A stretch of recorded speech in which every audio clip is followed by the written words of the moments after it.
नमस्कार। अब आप संजीव कुमार वर्मा से प्रादेशिक समाचार सुनिए। पहले मुख्य समाचार। प्रदेश में विभिन्न सेक्टर की प्रमुख कंपनियां 1,80,000 करोड़ रुपए का करेंगी निवेश। अडानी इंटरप्राइजेस और सन पेट्रोकेमिकल्स ने प्रदेश में 55,000 करोड़ रुपए से अधिक के निवेश पर जताई सहमति। पुलिस महानिदेशक विनय कुमार ने कहा, पुलिस प्रशासन राज्य में कानून व्यवस्था को बनाए रखने और अपराधों पर नियंत्रण रखने के लिए प्रतिबद्ध। और जदयू के वरिष्ठ नेता राजीव रंजन सिंह ने कांग्रेस पर संविधान निर्माता डॉक्टर भीमराव अंबेडकर को अपमानित करने का आरोप लगाया।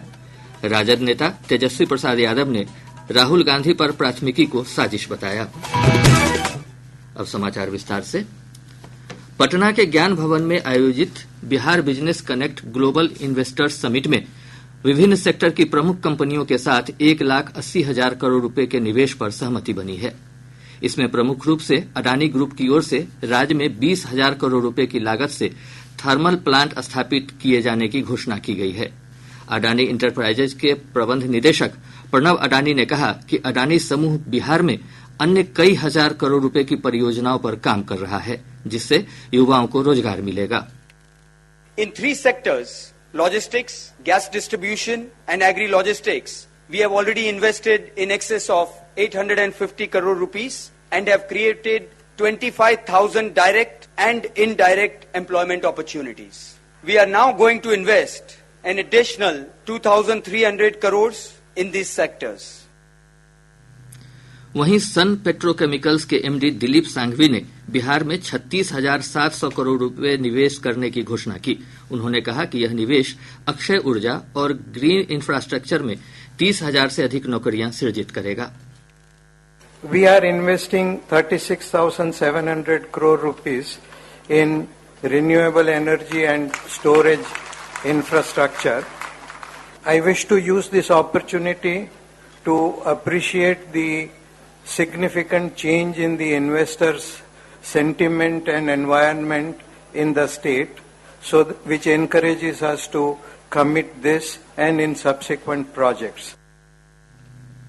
मुख्यमंत्री नीतीश कुमार अस्वस्थ होने के कारण समिट में शामिल नहीं हो पाए।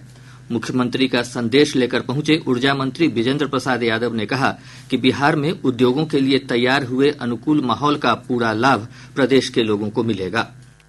आप जानते हैं कि हमारी सरकार ने उद्योगों के विकास के लिए कई तरह की नीतियां बनाई है। पिछले 18 वर्षों में हमने बिहार में विकास के अनेक कार्य किए। खुशी की बात है कि अब आप लोगों को भी बिहार के विकास के लिए काम कर रहे हैं। इससे बिहार के लोगों को रोजगार मिल रहा है। मुझे पूरा विश्वास है कि बिहार में औद्योगिक क्षेत्र में विकास के लिए जो माहौल तैयार हुआ है, उसका पूरा फायदा यहाँ के लोगों को मिलेगा। वहीं उद्योग मंत्री नीतीश मिश्रा ने समिट को संबोधित करते हुए कहा कि बिहार ने नेगेटिव ग्रोथ रेट से अपनी यात्रा शुरू की थी, लेकिन आज यह प्रगति करते हुए भारत के प्रमुख विकास इंजन के रूप में अपनी पहचान बना चुका है। जब 2005 में सरकार बनी, मैं उस सरकार का भी हिस्सा था और आज 19 वर्षों में बिहार का जो ट्रांसफॉर्मेशन है, we started from a negative growth rate और उस नेगेटिव ग्रोथ रेट से हमारे जो बिहार की विकास यात्रा है लगातार बढ़ती जा रही है और आज आप भी उस कड़ी में जुड़ गए हैं और मुझको पूरा विश्वास है कि बिहार में क्षमता है अपने देश के लिए एक प्रमुख ग्रोथ इंजन बनने की। उद्योग विभाग की सचिव वंदना प्रेयसी ने कहा कि सम्मेलन में देश की प्रमुख कंपनियों के साथ निवेश के समझौते से बिहार में उद्योग धंधों का तेजी से विकास होगा और बड़े पैमाने पर रोजगार के अवसर सृजित होंगे। इस बार 1,80,000 करोड़ का निवेशक मिला है। इस जो कि सर ये पिछले साल 53,000 करोड़ था और उसके 3 गुना से भी ज्यादा है सर। फूड प्रोसेसिंग है, जनरल मैन्युफैक्चरिंग है, हेल्थ है, IT, logistics, plastic and rubber, real estate, renewable energy, textile and leather, tourism and hospitality and skill development, ये हमारे मुख्य सेक्टर्स हैं। उप मुख्यमंत्री विजय कुमार सिन्हा ने आरोप लगाया है कि लालू परिवार के शासनकाल में भ्रष्टाचार और अराजकता के कारण उद्योग धंधों का विकास नहीं हो पाया। श्री सिन्हा ने कहा कि मुख्यमंत्री नीतीश कुमार की अगुवाई में डबल इंजन सरकार राज्य में औद्योगिक विकास के लिए प्रतिबद्ध है। उन्होंने कहा कि आज प्रमुख कंपनियों के साथ बिहार में 1,80,000 करोड़ रुपए के निवेश ने सरकार के कल्याणकारी कार्यों पर मुहर लगाई है। तेजस्वी यादव जी और उनके पिताजी श्रीमान लालू प्रसाद यादव जी आज उन्हीं लोगों को चेहरा देखकर निवेशक बिहार से पलायन किया, उद्योग धंधे बंद हुए। अब फॉरेन के उद्योग चलाकर जो हमारा उद्योग बिहार का रोजगार का अवसर देने वाला था वो कहीं न कहीं कमजोर पड़ा। उनके चेहरे पर अब लोगों को विश्वास नहीं है। मोदी नीतीश की जोड़ी पर विश्वास है, डबल इंजन की सरकार पर विश्वास है और इन दोनों के किए हुए कार्यों पर मुहर लगाने के लिए आज 1,80,000 करोड़ का निवेश भी हुआ है, रोजगार का अवसर भी बढ़ा है। राज्य के नवनियुक्त पुलिस महानिदेशक विनय कुमार ने कहा कि पुलिस प्रशासन राज्य में कानून व्यवस्था को बनाए रखने और अपराधों पर नियंत्रण रखने के लिए प्रतिबद्ध है। उन्होंने भरोसा दिलाया कि राज्य में अपराधियों और भ्रष्टाचारियों के खिलाफ लगातार कार्रवाई जारी रहेगी। श्री कुमार आज पटना में गृह विभाग की ओर से आयोजित प्रेस कॉन्फ्रेंस को संबोधित कर रहे थे। इस अवसर पर गृह विभाग के प्रधान सचिव अरविंद चौधरी ने 2024 में सरकार की उपलब्धियों को साझा करते हुए बताया कि राज्य में अपराध के ग्राफ में गिरावट दर्ज की गई है। राज्य सरकार पुलिस को बेसिक बुनियादी सुविधाएं प्रदान करने की पूरी कोशिश कर रही है। CCTNS के तहत सभी थानों में FIR ऑनलाइन दर्ज किया जा रहा है। NCRB के अनुसार हमारा परफॉर्मेंस विभिन्न मानदंडों पर करीब 84% है। इसको और भी बेहतर करने का प्रयास किया जा रहा है। केंद्रीय मंत्री और जदयू के वरिष्ठ नेता राजीव रंजन सिंह उर्फ ललन सिंह ने आरोप लगाया है कि कांग्रेस के शासनकाल में संविधान के निर्माता डॉक्टर भीमराव अंबेडकर का हमेशा अपमान किया गया। श्री सिंह ने नई दिल्ली में संवाददाताओं से बातचीत में कल संसद में प्रवेश के दौरान हंगामे के लिए कांग्रेस नेता राहुल गांधी को जिम्मेवार करार देते हुए कहा कि उनका रवैया छात्र नेता की तरह है। सारी कांग्रेस पार्टी के शासनकाल में बाबा साहेब भीमराव अंबेडकर को अपमानित किया गया। अब राहुल गांधी अपनी तुलना अंबेडकर से कर रहे हैं। नहीं, इससे बड़ा हास्यास्पद क्या हो सकता है? ये बचपना है, मैच्योरिटी नहीं है उनमें। असल पॉलिटिकल वर्कर का एक ट्रेनिंग होता है। पॉलिटिकल वर्कर की ट्रेनिंग तो उन्होंने ली नहीं, विरासत में मिल गया, ऊपर से एयर ड्रॉप हो गए। छात्र नेता वाला गुण है अभी। वो समझते हैं कि छात्र नेता प्रधानमंत्री बनने का सपना देख रहे हैं, विरोधी दल का नेता बन गए हैं और छात्र नेता की तरह बिहेव करते हैं। राजद नेता तेजस्वी प्रसाद यादव ने कल संसद में प्रवेश के दौरान हुई झड़प के बाद कांग्रेस नेता राहुल गांधी पर हुई प्राथमिकी को साजिश बताया है। आज पूर्णिया में संवाददाताओं से बातचीत में श्री यादव ने कहा कि संसद में जिस प्रकार संविधान निर्माता डॉक्टर भीमराव अंबेडकर को अपमानित किया गया, उससे लोगों का ध्यान हटाने के लिए यह कार्रवाई की गई है। देश की जनता बेवकूफ तो है नहीं कि जो ये पिक्चर दिखाएंगे वही पिक्चर देश की जनता देखेगी। हम लोग अंधे तो है नहीं। हम लोग सब लोग जानते हैं कि बीजेपी के लोगों की मानसिकता बाबा साहब अम्बेडकर के प्रति क्या है। हमने शुरू से कहा कि देश के लोग जो है बाबा साहब अम्बेडकर का अपमान सहेंगे नहीं। और जो भाषा के क्या बाद में बोले क्या पहले बोले छोड़ो, वो तो जो लिखा हुआ था वो बोल रहे। जो अपने मन से उन्होंने 17 सेकंड में जो बोला वो सच्चाई निकल आई।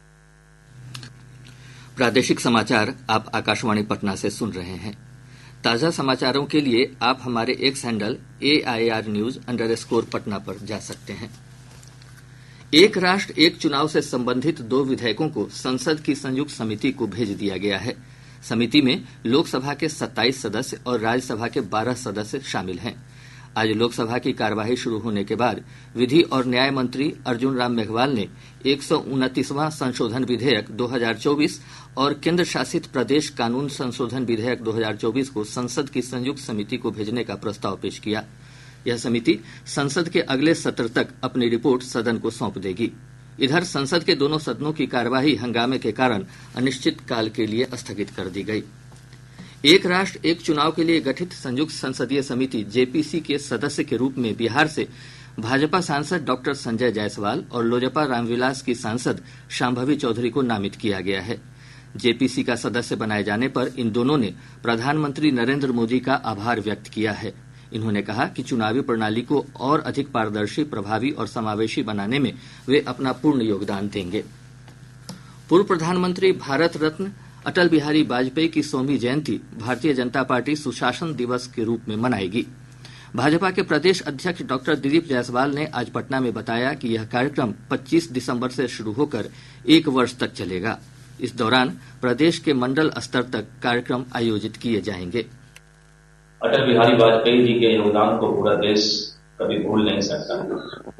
और अटल बिहारी वाजपेयी जी का ये 100वां जन्म जयंती मनाया जा रहा है और 100 वर्ष पूरा होने के कारण पार्टी ने ये फैसला लिया है कि हम सुशासन दिवस के रूप में अटल जी के जयंती को 1 वर्ष तक लगातार विभिन्न कार्यक्रम के माध्यम से मनाएंगे।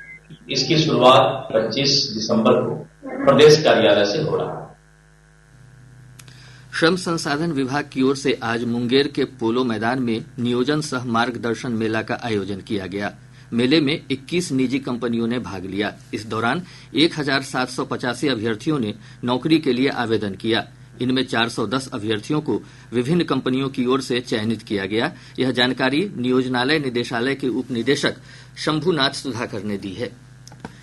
नालंदा स्थित उद्यान महाविद्यालय किसानों को विषाणु रहित आलू का बीज उपलब्ध कराएगा।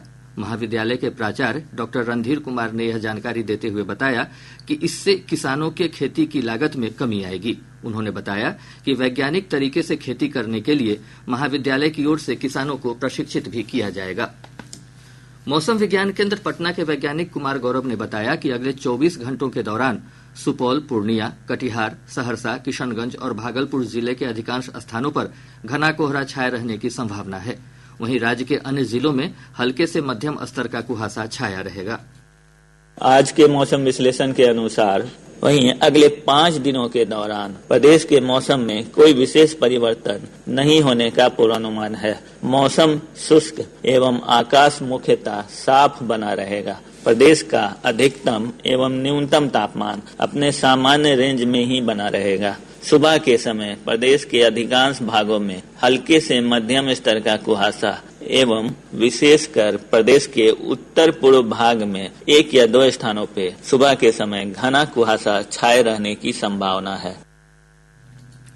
इधर आज रोहतास का डेहरी और समस्तीपुर का पूसा राज्य का सबसे ठंडा स्थान रहा, जहां का न्यूनतम तापमान 7.5 डिग्री सेल्सियस रिकॉर्ड किया गया। पटना के दानापुर स्थित चांदमारी मैदान में आज से अग्निवीर भर्ती रैली शुरू हो गई है। भर्ती निदेशक कर्नल करण मेहता ने बताया कि 26 दिसंबर तक आयोजित रैली में राज्य के 7 जिलों पटना, बक्सर, भोजपुर, सिवान, सारण, गोपालगंज और वैशाली जिले के पुरुष अभ्यर्थी शामिल हो सकते हैं। वहीं 27 दिसंबर को बिहार और झारखंड की महिला उम्मीदवारों के लिए अग्निवीर रैली का आयोजन किया जाएगा। मधुबनी में महिला बाल विकास निगम और समाज कल्याण विभाग की ओर से बेटी बचाओ बेटी पढ़ाओ अभियान के तहत फलदार पौधों का वितरण किया गया। पिछले 3 दिनों में जन्मे 34 कन्या शिशु के नाम पर उनके परिजनों को घरों में पौधारोपण का सुझाव दिया गया। मौके पर जिलाधिकारी अरविंद कुमार वर्मा मौजूद रहे। उन्होंने कहा कि महिला सशक्तिकरण की दिशा में यह कार्यक्रम अपने लक्ष्यों को हासिल करेगा। रोहतास जिले के डेहरी थाना के पाली रोड पर पुलिस ने एक वाहन से 56 किलोग्राम गांजा के साथ 5 तस्करों को गिरफ्तार किया है। इधर पश्चिम चंपारण जिले के मझौलिया थाना क्षेत्र से पुलिस ने 1 किलोग्राम से अधिक मादक पदार्थ के साथ 2 तस्करों को गिरफ्तार किया है।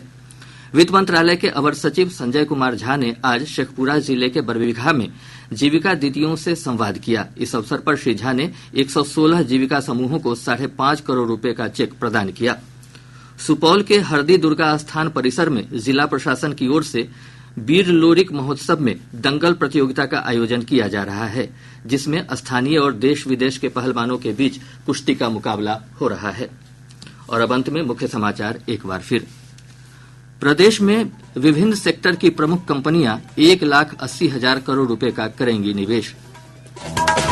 अडानी इंटरप्राइजेज और सन पेट्रोकेमिकल्स ने प्रदेश में 55,000 करोड़ रुपए से अधिक के निवेश पर जताई सहमति। पुलिस महानिदेशक विनय कुमार ने कहा, पुलिस प्रशासन राज्य में कानून व्यवस्था को बनाए रखने और अपराधों पर नियंत्रण रखने के लिए प्रतिबद्ध। और जदयू के वरिष्ठ नेता राजीव रंजन सिंह ने कांग्रेस पर संविधान निर्माता डॉक्टर भीमराव अंबेडकर को अपमानित करने का आरोप लगाया। राजद नेता तेजस्वी प्रसाद यादव ने राहुल गांधी पर प्राथमिकी को साजिश बताया। इसके साथ ही आकाशवाणी पटना से प्रसारित प्रादेशिक समाचार का यह अंक समाप्त हुआ।